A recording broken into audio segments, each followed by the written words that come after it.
Le Seigneur soit avec vous. Évangile de Jésus-Christ selon saint Matthieu. Gloire à toi, Seigneur.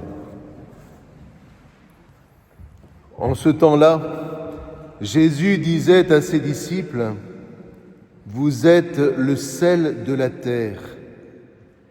Mais si le sel devient fade, comment lui rendre de la saveur ? Il ne vaut plus rien, on le jette dehors et il est piétiné par les gens. Vous êtes la lumière du monde. Une ville située sur une montagne ne peut pas être cachée. Et l'on n'allume pas une lampe pour la mettre sous le boisseau. On la met sur le lampadaire et elle brille pour tous ceux qui sont dans la maison. De même, que votre lumière brille devant les hommes. Alors, voyant ce que vous faites de bien, ils rendront gloire à votre Père qui est aux cieux. Acclamons la parole de Dieu.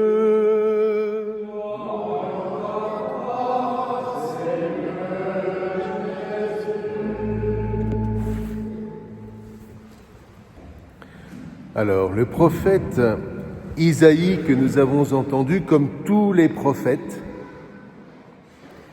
était envoyé par Dieu comme gardien de la justice. Gardien de la justice de Dieu. La justice, non pas de ces divinités païennes qui veulent tout régenter, mais la justice de Dieu serviteur. Dieu serviteur. Et voyez, nous ne nous révélons nous-mêmes les disciples de ce Dieu d'Isaïe par le Christ qu'en nous faisant nous-mêmes serviteurs. Serviteurs au nom de Dieu, au nom du Christ. De sorte que, comme dit saint Paul, notre énergie pour servir ne repose pas sur la sagesse des hommes, mais bien sur la puissance de Dieu.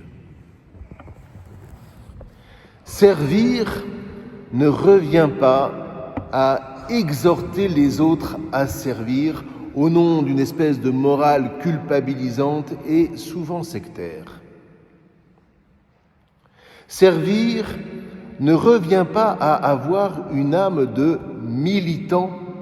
C'est pas interdit, mais c'est pas d'abord ça. Servir, c'est d'abord imiter le Christ serviteur. Voyez, voilà ce que veut véritablement dire aimer de charité. Le seul véritable amour qui ne passera jamais, c'est l'amour serviteur. Et cet amour serviteur est la clé de la vie éternelle.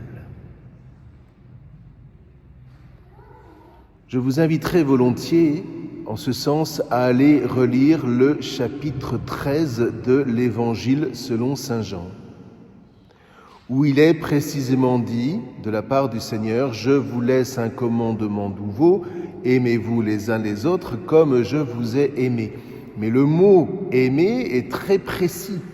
Le mot « aimer », c'est « agapao », ce qui veut dire « aimer en serviteur ». Et la meilleure preuve, c'est que si vous remontez un peu plus haut dans le chapitre 13, précisément c'est le moment où, au cours du dernier repas, Jésus lave les pieds de ses disciples. Et il leur dit : « Vous m'appelez maître et vous avez raison.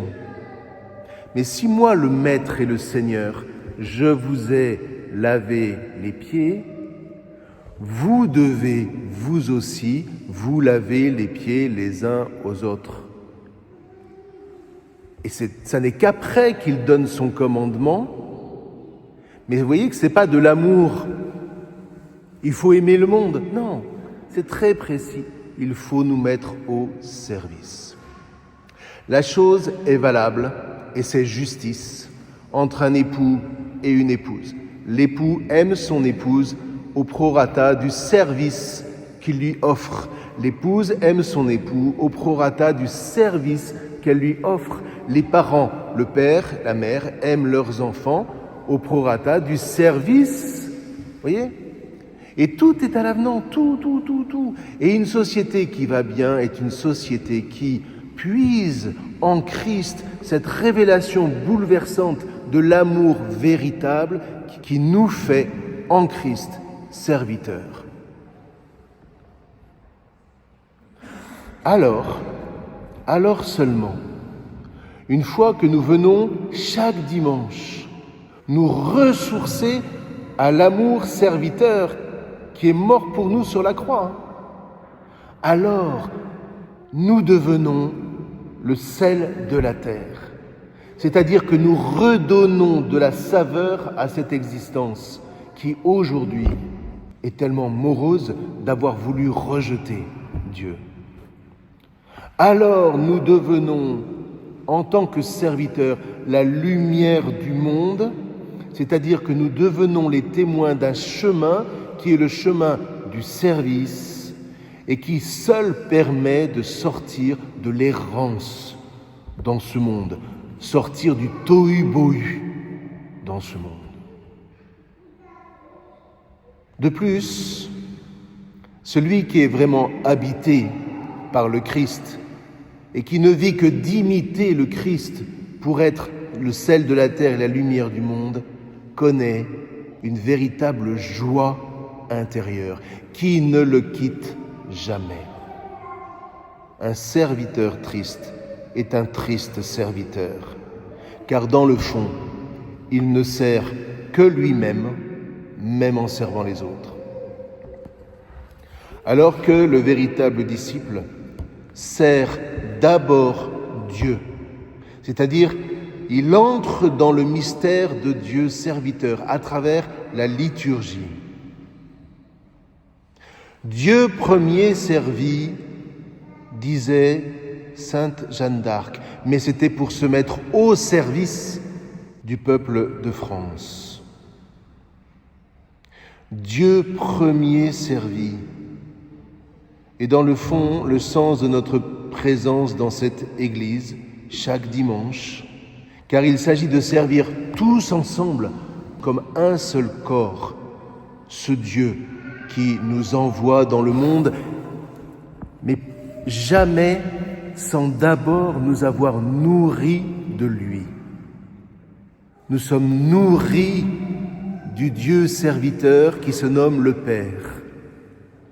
Lorsque nous disons « Notre Père », nous reconnaissons, et nous sommes les seuls en ce monde, il n'y a que la Bible qui a perçu ce mystère de Dieu. Lorsque nous disons « Notre Père », nous percevons à l'intérieur que l'être qui fait être, l'être divin, n'est pas ce potentat qui fait peser sur nous son joug,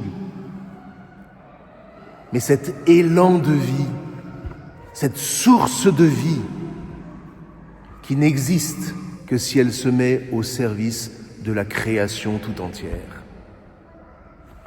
Voilà, frères et sœurs, ce que nous célébrons à travers nos chants, à travers les paroles que nous entendons et surtout à travers le pain et le vin dont maintenant l'Église, toute l'Église dont nous sommes, va être nourrie pour repartir dans le monde en serviteurs.